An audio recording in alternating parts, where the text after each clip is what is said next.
tipenya deadliner. Suruh buat makalah, sedangkan kita itu belum praktek apa-apa, jadi nggak begitu paham. Menurutku yang paling susah itu teknik reaksi kimia, TRK. Belajarnya paling lama ya 15 menit. Saat pembelajaran kuliah itu berlangsung ya diperhatikan benar-benar. Ya di atas 3,1 lah.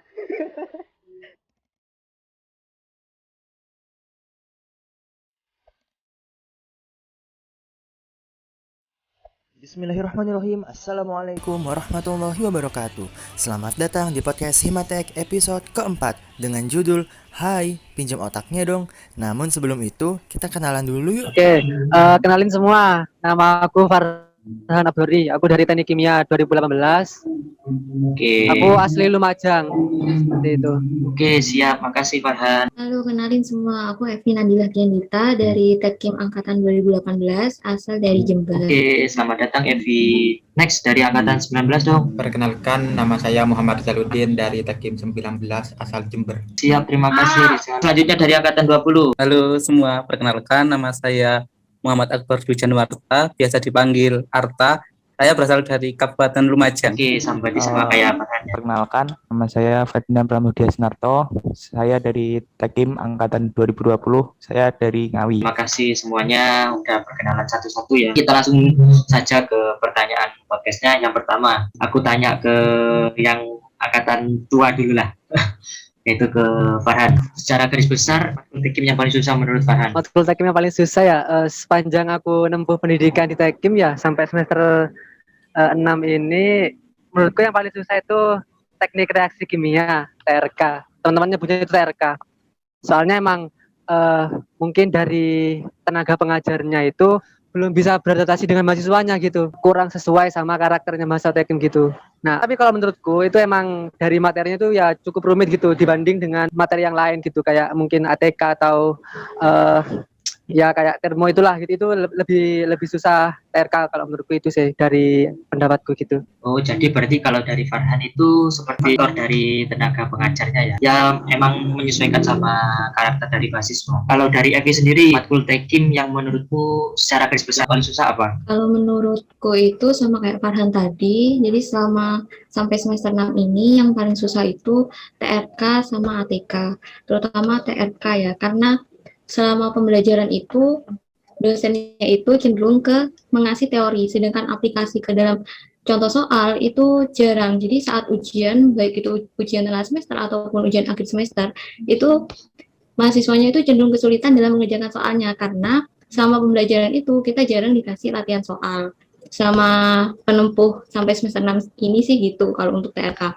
Kalau untuk ATK itu menurut aku tuh juga susah di dalam pengaplikasiannya, seperti kayak neraca massa, neraca energi itu masih bingung dalam mengaplikasikan soal baik itu TS ataupun UAS, karena biasanya yang dikasih dalam contoh soal selama pembelajaran seperti itu, tapi di ujian itu terkadang berbeda. Jadi terkadang mahasiswanya itu juga bingung dalam pengaplikasian di contoh soal, tapi soalnya itu berbeda dari yang sudah diajarkan, seperti itu.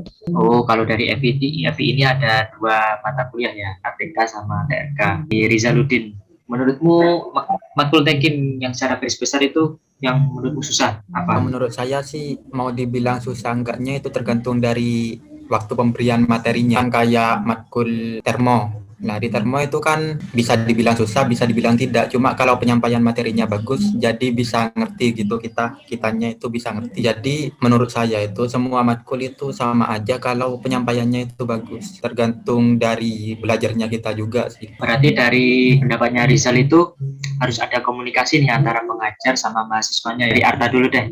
Itu bagaimana? Kalau dari kita ya kan masih maba. Jadi menurut saya paling susah itu yang praktikum kimia analisis, Kak.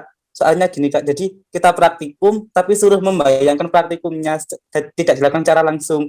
Jadi itu membuat kita itu bingung sendiri gitu, Kak. Apalagi suruh buat prosedurnya tapi tidak dilaksanakan gitu, Kak. Kalau dari saya praktikum kimia analisis. Iya ding, soalnya kan bayangkan itu emang sulit. Terus terakhir nih dari Ferdi, mana matkul Tekim yang menurutmu susah selama ini yang udah kamu tempuh? Kalau sejauh sampai saat ini, ya kan saya kan baru maba juga ya Kak. Kan jadi baru merasakan yang namanya yaitu praktikum kimia analisis. Jadi seakan-akan itu kita kan baru awal-awal langsung suruh buat makalah. Sedangkan kita itu belum praktek apa-apa, jadi nggak begitu paham sama apa yang dibuat di makalah itu, Kak. Sama Mungkin sama matkul matematika juga di semester 2 ini kan udah agak rumit gitu Kak. Jadi lebih teliti aja gitu. Cukup menarik. Masuk ke pertanyaan kedua ya, tips belajar, ngerjain tugas dan ngerjain ulangan. 10 dari Arta. Kalau tips belajar dari aku sih Kak, saya itu biasanya kayak membuat video pembelajaran sendiri. Jadi dari materi yang dosen berikan itu saya buat video.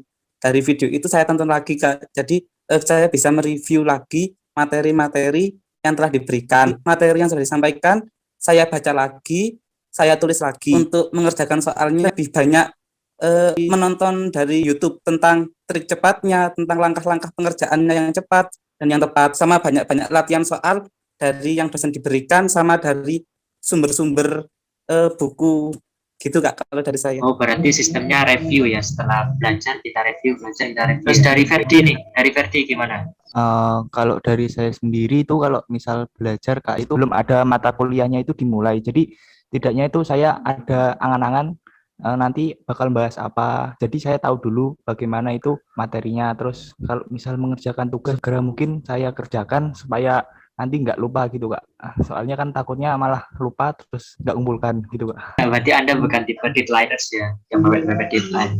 Cukup bagus. Dari Rizal, gimana? Kalau saya tipe belajarnya itu jarang belajar itu lama. Belajarnya paling lama ya 15 menit. Cuma ya semutnya saya sih. Kalau nugas nggak pernah lama, paling ya bentar kalau di siang sampai sore. Biasanya nugas sama belajar itu khususnya di habis subuh, habis sholat subuh itu sampai mau matkul 6 jam 7 gitu. Selain itu ya cuma semutnya aja, maksimal 15 menit gitu. Nggak pernah lama. Berarti kalau dari Rizal ini arah mood ya, tergantung mood ya. Kalau dari Farhan, bagaimana tips belajar mengerjakan soal? Dari penjelasan ketiga narasumber tadi itu aku semuanya setuju ya. Dari Ferdi, dari Arta, dari Rizal itu aku juga setuju. Itu cara buat belajar lah, review terus belajar sesuai mood itu pasti itu membantu banget. Tapi kita ngomong kalau masalah tips belajar itu ya, kita ngomongin antara dua sifat nih, malas sama rajin. Selama yang aku tahu selama 6 semester ini, aku menemukan dua tipe itu, ada yang malas, ada yang rajin gitu. Kalau rajin sih oke lah, bisa lah belajar sendiri gitu ya. Tapi kalau mungkin dia tuh kurang rajin atau gimana, atau mungkin kurang bisa atau gimana, itu belajar kelompok itu sangat membantu banget gitu. Jadi teman-teman yang mungkin temannya kesulitan atau gimana, ajalah dia atau mereka itu buat belajar bareng gitu, buat mereview materi bareng gitu juga. Ya kasihan juga sih kalau misalnya ada yang temannya yang kurang paham materi gitu. Itu belajar kelompok itu membantu banget gitu buat buat paham lah gitu, buat persiapan ujian ataupun tugas-tugas gitu. Nah itu kalau belajar ya. Terus kalau ngerjain tugas gitu ya, kalau ngerjain tugas itu ada dua tipe juga ini, ada deadlineer sama ada yang dia itu emang rajin gitu dari awal. Kalau emang rajin ya wes, ada tugas langsung kerjain gitu ya. Tapi kalau misalnya tipenya deadlineer, jangan semerta-merta ada tugas nanti aja lah gitu. Itu ya emang nggak salah sih, cuma kurang baik gitu ya. Mending gini kalau emang pengennya deadlineer ya seenggaknya lihat dulu soalnya, lihat dulu buka soalnya, kayak gini, aku bisa, itu boleh lah kerjain nanti itu boleh, seenggaknya tahu dulu gitu tugasnya kayak apa. Jangan nanti H-1 atau H-2 malah nggak tahu tugasnya apa gitu. Itu gimana gitu ya. Kalau rajin sih ya oke lah, bisa ngatur waktu sendiri gitu. Ini contoh anak rajin nih temanku, manusia paling rajin di game Evi gitu. Mungkin itu aja Pak. Oke, kalau dari Farhan itu walaupun kita jadi deadlineers itu seenggaknya tahu diri lah apa yang akan dikerjakan untuk nantinya ya. Dari Evi sendiri belajar, mencari tugas. Tips belajarku itu rata-rata sih hampir sama kayak yang sudah disebutkan ya. Tapi kalau sama bagi aku, kalau tips belajar itu saat pembelajaran kuliah itu berlangsung ya diperhatikan benar-benar. Kita itu bisa dapat itu juga, kalaupun mau mereview nggak harus hari itu juga bisa, karena kan kita sudah memperhatikan saat pembelajaran itu berlangsung. Kemudian kalau untuk kerjain tugas, memang aku bukan tipe yang deadlineer, jadi itu kalau ada tugas ya segera mungkin untuk dikerjakan, takutnya nanti ke belakangnya itu numpuk ada tugas lagi, kita bingung sendiri kayak gitu. Terus kalau untuk ngerjain ulangan itu biasanya sebelumnya itu review dulu sebelum hari ulangan itu dilakukan itu review dulu, pahami. Apalagi kalau soal hitung-hitungnya, biasakan latihan soal ya, karena itu sangat membantu sekali dalam mengerjakan atau kita bisa terbiasa terhadap diberikan oleh dosen itu. Oh, Evi sangat rajin sepertinya. Oke, kalau gitu sekarang kita masuk ke pertanyaan yang ketiga. Aku mau tanya sama kalian semua nih, kalau boleh tahu nilai IPK kalian berapa sih? Di atas 3 lah. Alhamdulillah sangat memuaskan Kak. Alhamdulillah juga memuaskan Kak. Alhamdulillah di atas Apa 3. ya? Ya di atas 3,1 lah. Di atasnya jauh pasti kamu. Rata hitungannya kalau lulus kuliah itu cum laude semua. Last question, dalam perkuliahan ini kalian itu fokus di akademik saja atau anak organisasi atau sering ikut kepanitiaan gitu? Dari Arta. Kalau dari saya ingin fokus di kepanitiaan sama di akademik Kak. Jadi selain di itu juga saya pengen fokus di UKM UNIF, UKM UNED mengajar karena memang suka ngajar jadi pengen ambil bidang itu.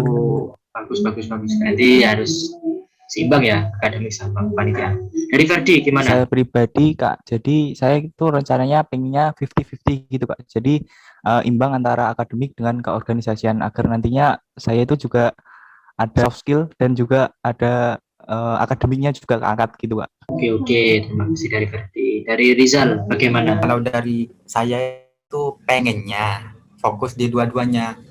Cuma ya gitu, panitiaan itu kalau mau join itu susah, soalnya dipilihnya itu yang pengalaman-pengalaman. Sedangkan saya itu pengalamannya ya cuma di beberapa kepanitiaan, nggak terlalu banyak. Jadi susah mau masuk, cuma non akademiknya dikit. Padahal pengennya dua-duanya imbang.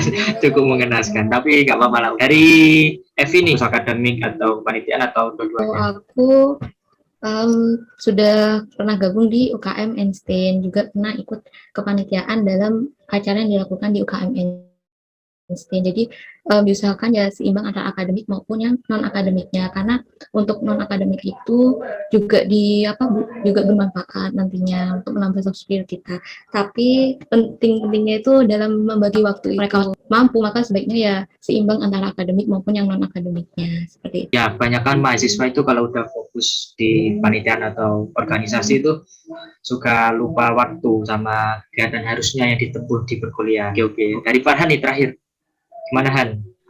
Jelas sih fokus di kedua-duanya itu sama-sama penting menurutku, soalnya di non akademiknya itu membangun relasi, terus belajar gimana sih cara ngomong sama orang, terus ya ngasah skill komunikasi lah gitu. Pokok cari banyak pengalaman di luar non akademik, di luar akademik itu ya penting banget juga.